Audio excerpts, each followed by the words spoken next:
Having emerged from the wreckage of Sopwith after the First World War, Hawker was one of few aviation companies doing anything innovative in the lean 20s. The success of the Heart, in particular, set the company up to play an essential part in Britain's rearmament in the middle 1930s. The role played by the Hurricane requires little introduction. This success was followed by the Typhoon, Tempest, and as the war ended, the Fury.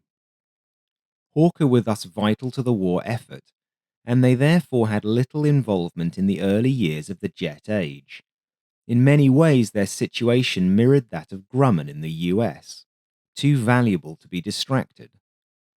So, without instruction from the Ministry of Aircraft Production, in late 1944, Hawker privately set about redesigning the excellent structure of the new Fury, capable of extended range at high speed while carrying a large payload, so that it could be jet powered. This study was named P1035. The jet engine in question was the Rolls-Royce Derwent. With only 3,500 pounds of thrust, it was obviously not up to the job of propelling something as heavy as the Fury. But the proposal contained some interesting ideas, particularly in the way in which the cockpit was pushed right to the front of the fuselage for maximum visibility. Hawker submitted this design to the RAF in November 1944, following up a month later with a more advanced study designated P1040. This was the point at which the eventual Seahawk split lateral jet pipes aft of the wing root trailing edge were introduced. Thickening the wing root in this manner allowed the jet intakes to be fitted into the leading edge of the wing in a similar manner to a Vampire. The smart thing about the split jet pipe was that it eliminated the need for a long jet tailpipe and allowed a large fuel tank to be incorporated in the rear fuselage. This in turn reduces the need for fuel tanks in the wings, which can therefore be thinner and more aerodynamic.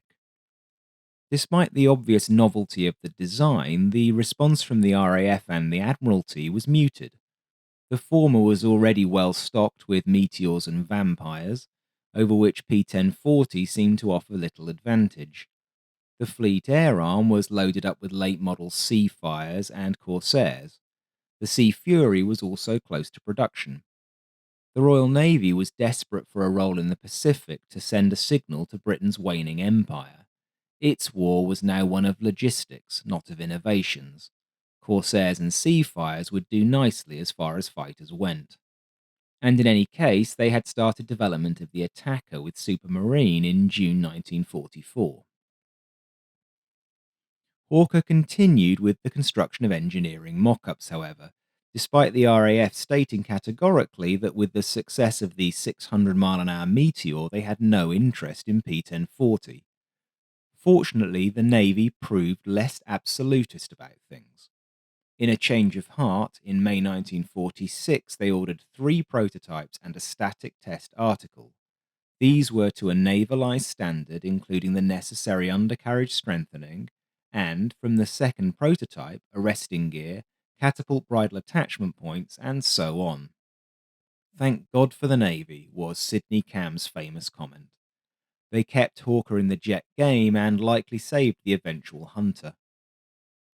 The first prototype flew on the 2nd of September 1947 from Boscombe Down, although testing moved to the longer runway at Farnborough shortly thereafter. Rather than the Derwent, it was powered by an early production Rolls-Royce Nene 1, producing 4,500 pounds of thrust. The tail surfaces were raised to clear the jet blast, so the main jet-related issue encountered during land-based testing was inadequate heat shielding around the jet tailpipes themselves. This resulted in excessive heating of the skin and was remedied by fitting streamlined steel fairings. The high tails did result in a degree of buffeting that required correction during the development of the prototype. Most production Seahawks therefore have a characteristic bullet upper fairing at the join between horizontal and vertical tail surfaces to correct this issue. The rest of the aircraft was pretty basic. There was no cabin pressurization or ejection seat. Wings were fixed and didn't have the later air brakes installed. Wheel brakes on the tricycle landing gear were pneumatic rather than hydraulic. It was an unusual looking aircraft to boot. low to the ground when at rest, and possessed of a long, sleek, cigar-shaped fuselage with mid-mounted trapezoidal wings. Even so, the results of the testing of this development mule were encouraging. The second prototype was completed with full armament, power-operated folding wings, catapult and arresting gear, and hydraulic brakes. The cockpit canopy was also redesigned, with the original curved screen being replaced with a three-piece flat plate design that eliminated sighting distortion. As was typical of British aircraft of the time, firepower was in the form of four 20mm Hispano-Suiza Mark V cannons in the underside of the nose with 200 rounds per gun. These were a well-proven design by this point, being compact and fairly light. Each gun had a cyclic rate of about 800 rounds per minute in this application, meaning that the battery laid down 160 rounds in a 3-second burst for a shell weight of 53 pounds. That's nearly 30% heavier than the similar cannon armament of the contemporary Grumman Panther, due in the main to rate of fire differences. Effective it might have been, but the cannon installation was not well liked by the armourers due to issues with access. Later on, improved access doors were fitted, which made the situation better but not perfect. Interestingly, the design specification allowed for two 30mm weapons to be fitted at a later date, but I don't believe this was ever implemented in a prototype, nor was a proposal to fit a removable gun pack similar to that on the Hunter. Power came from the Neen 2 now, with 5,000 pounds of thrust. A cartridge starting system was fitted, enabling dramatic cloud of black smoke style formation starts. After deck landing trials on HMS Illustrious in September 1948, it was discovered that the safe approach speed in this configuration was rather high. This resulted in the relatively short arrestor hook failing to engage with the wires more often than not. Fixing the issue meant increasing the wingspan by 30 inches and the tailspan by a foot. In November 1948, the modified aircraft went back to Illustrious and successfully completed 25 more deck landings. Interestingly, by US standards of the day, the initial approach speed of 115 miles per hour was actually quite low. This reflects the larger deck area of US Essex and Midway class carriers, which offered that much more space for landing. Unassisted takeoff performance was poor, however, even with a light fuel load. Catapult assistance was a must. The final prototype featured the extended wings, a longer hook, and plumbing for both drop tanks and takeoff rockets. The Navy was happy with progress. P-1040 was a docile aircraft with good performance. On the 22nd of November 1949, they ordered 151 and dubbed it the Seahawk. The first production Seahawks were creatively known as the Seahawk F Mark I and were essentially identical in performance to the prototypes, despite the installation of a Neen Mark IV. This engine was intended to be more reliable than the Mark II, but it had the same power. F Mark Is had Martin Baker ejection seats in their unpressurized cockpits and a new canopy arrangement. Their intended use was as fleet defense interceptors in the mold of the old Seafire. The initial 35 aircraft were built at Hawkers in Kingston during 1950, but pressure of building these alongside the Korean War accelerated orders for Sea Furies and the push to finish the Hunter proved too much. Production and development was therefore moved to Armstrong Whitworth in Coventry. Their first assignment was to complete the Mark I program, resulting in a further 60 aircraft being built. This was a sign of the poor state of the UK's post-war industrial base. There was insufficient capital to invest in machine tools and insufficient confidence to take risks on hiring large design and engineering teams. Contrast this with the situation in the US, in which unheard of companies like McDonnell and some years earlier North American Aviation could spring from nowhere with both aircraft design and industrial manufacturing innovations. They were backed by both government and investors to a degree impossible in Britain. In the February of 1950, Hawker couldn't even get power in its factory because of a harsh winter leading to blackouts. This was the middle of a 15-year period that ultimately destroyed the British military aviation industry. Which is a shame because the Seahawk Mark I was actually a very impressive early jet fighter. It was just under 40 feet long with a wingspan of 39 feet. Height to the top of the rudder was 8 foot 9 inches, making the tail height a foot lower than a Panther and a whopping 5 feet lower than the F2H1 Banshee. This is a result of the low hangar height of Royal Navy carriers, which were both slightly smaller than their US equivalents and featured bulkier and heavier armoured flight decks. Most of the production run have the characteristic bullet fairing at the join of the vertical and horizontal tail surface. Empty weight was 8,840 pounds, 11% lighter than the F2H1 Banshee and 5% less than the F9F2 Panther. At normal load, it weighed 11,670 pounds. Maximum speed was a relatively impressive 600 miles per hour at sea level and 560 at 35,000 feet. Better still, in combat trim with 2 drop tanks, it could make 525 miles per hour. Mark I was, radically, followed by Seahawk F Mark II. Only 40 of these were made, and they incorporated 2 advanced features. The cockpit was pressurized, and the ailerons were powered, with artificial feel provided through a system of springs and weights. As in the Sabre, this improved high-speed control by providing much more powerful control forces. Otherwise, it was the same as a Mark I.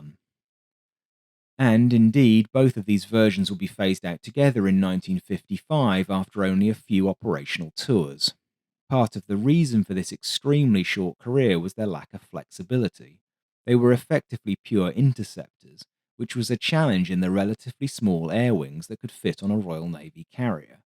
The radar-equipped Sea Venom was simply a better interceptor than the strictly clear-air mass Dayfighter Seahawk. The next version, designated FB Mark III, sought to remedy this. It featured all of the Mark II updates plus new pylons that could carry either up to 2 500-pound bombs or 10 3-inch rockets, as well as the usual drop tanks. 116 were built in 1954, and they went to sea on HMS Eagle, Centaur, Albion, Bulwark, and Ark Royal. FB3 led on to FGA Mark IV. This added an additional pair of pylons for a total of 4, effectively doubling the bomb load to 4 500-pounders or 20 rockets. FGA, by the way, stood for Fighter Ground Attack. Subtle.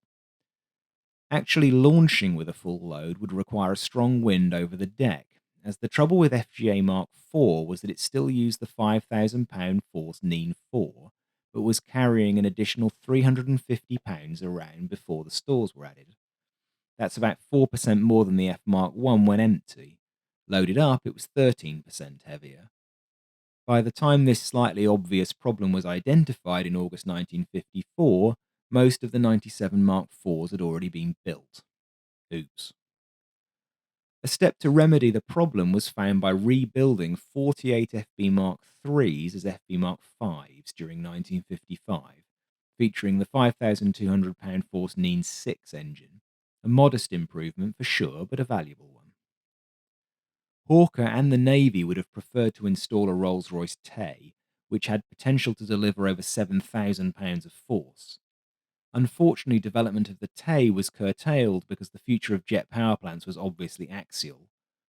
As the J-48, the Tay went on to power the upgraded F9F5 Panther and F9F6 Cougar, giving these aircraft the kind of performance boost that the Seahawk probably needed. Similarly, there was an FGA Mark VI, which upgraded 30 Mark IVs with the Neen 6. An additional 87 were ordered under the Military Assistance Program. FGA Mark VI was quite a bit heavier than the original Mark I at 9,300 pounds empty. Maximum takeoff weight climbed again to 16,000 pounds. Climb rate was 5,700 feet per minute in a typical fighter configuration, making it a faster climber than a first-generation Panther, but not quite as good as a Banshee. Claimed maximum speed was once again 600 miles per hour, but it would have been lower with any normal combat load. Number 806, Ace of Diamonds Squadron, was the first to operate the new type, receiving its aircraft on March 1953. One of their first duties was to take part in the fleet review that accompanied the coronation of Queen Elizabeth II between June 29th and July 2nd, 1953. Alongside this, they found time to perform multiple landings on US Antietam, newly equipped with the first angled flight deck. The Seahawk's first cruise was on Eagle in February 1954, but as I mentioned, these early pure fighter Seahawks were phased out by mid 1955. 806 Squadron were the first recipients of the FB Mark III, changing their role into a more general attack squadron, replacing Corsairs and Fireflies on deck. In the main, the Seahawk was well liked by Fleet Air Arm pilots. It had dependable handling, good agility, and was very stable. All of this contributed to an aircraft that was a delight to land on a carrier.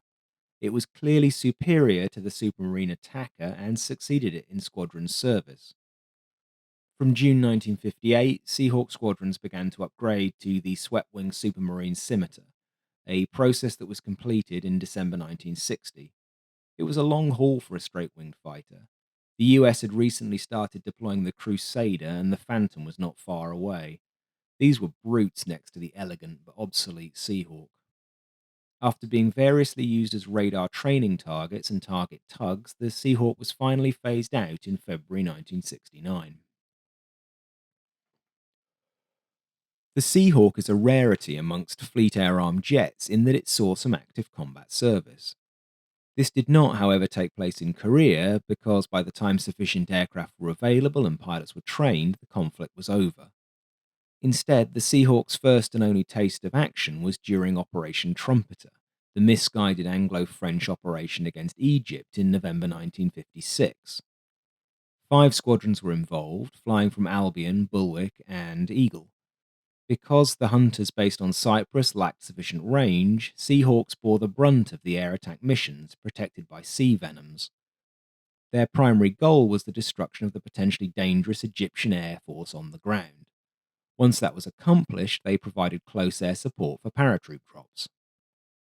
Before being committed to action, however, there was an intensive period of training off Malta that proved hazardous as well.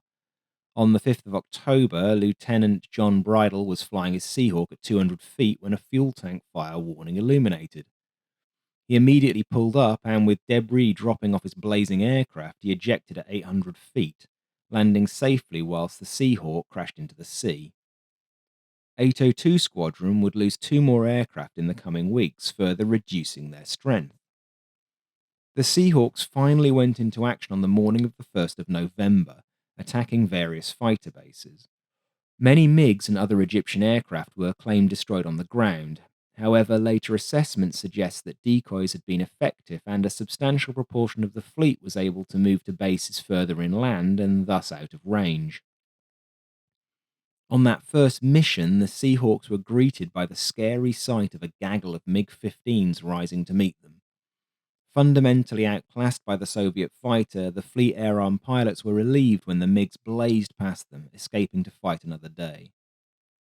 Had the MiGs chosen to engage the Fleet Air Arm pilots, then the situation would have been much the same as that experienced by Panther pilots in Korea 5 years earlier.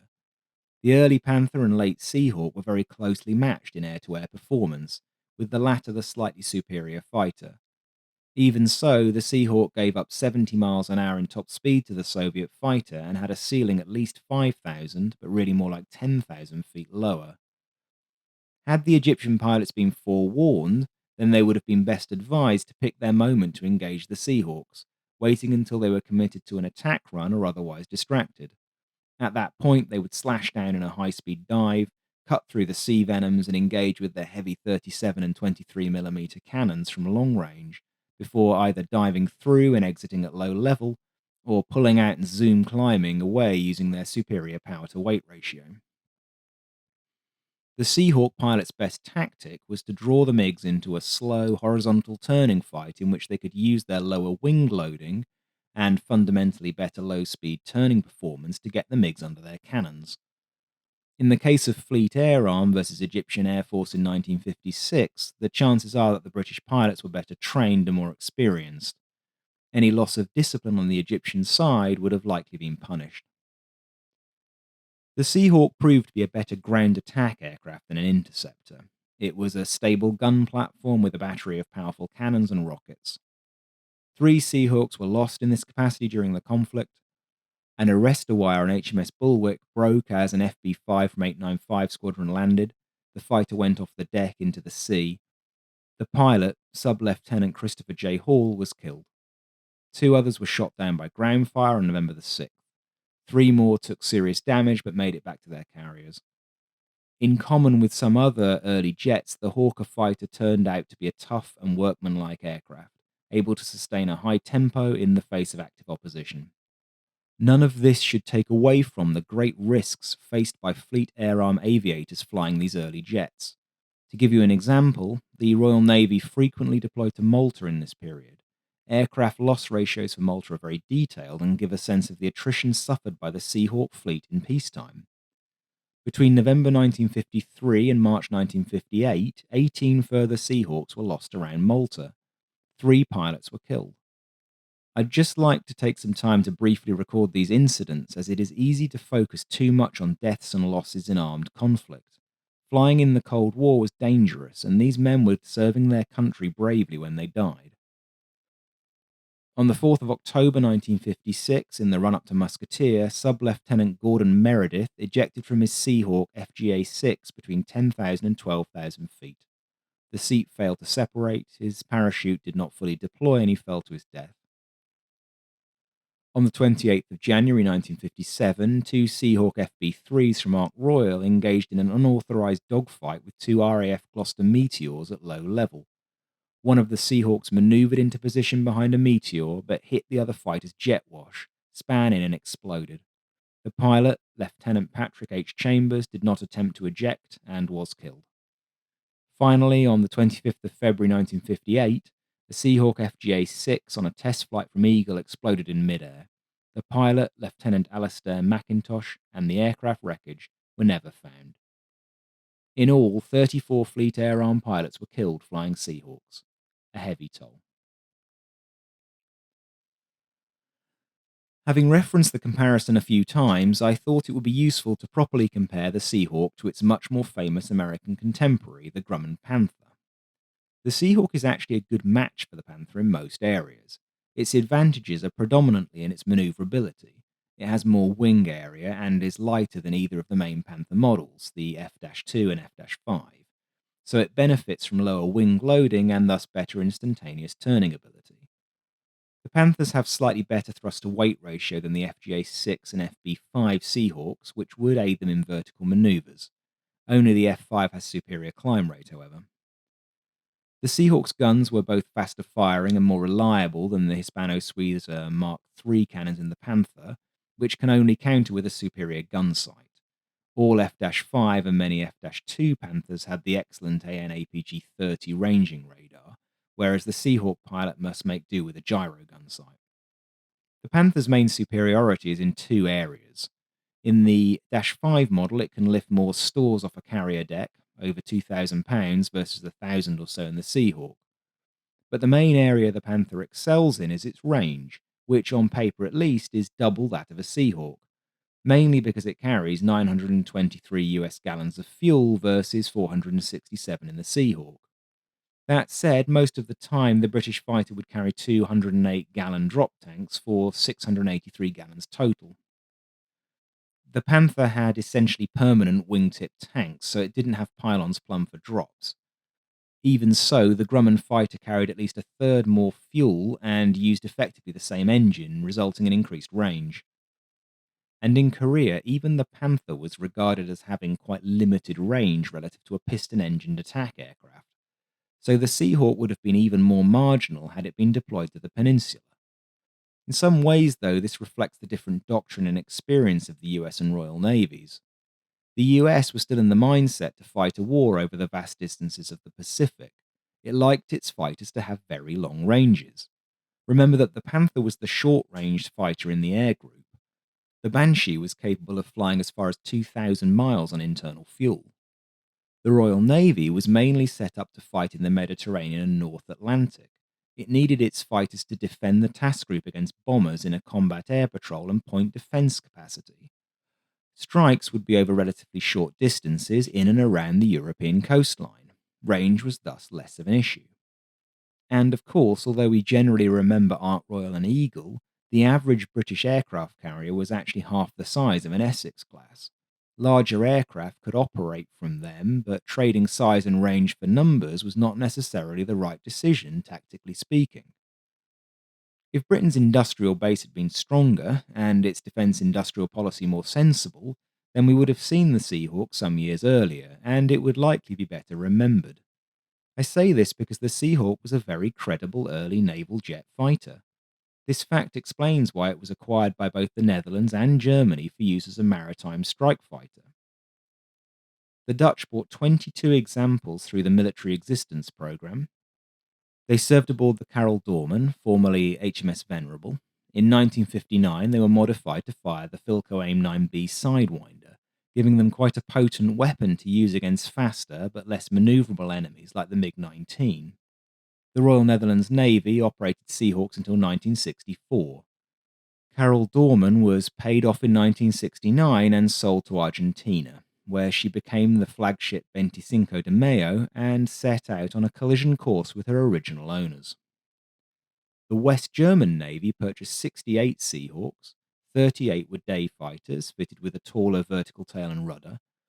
The other 34 were an interesting modification as they were intended as an all-weather reconnaissance aircraft and were thus equipped with an Echo 38B search radar in an underwing pod under the starboard wing. This radar was intended for detecting ships. It was a really good unit in isolation. Unfortunately, when fitted to the Seahawk, it used up far too much electrical power, so much so that the hydraulically powered ailerons had to be shut off while the radar was operating.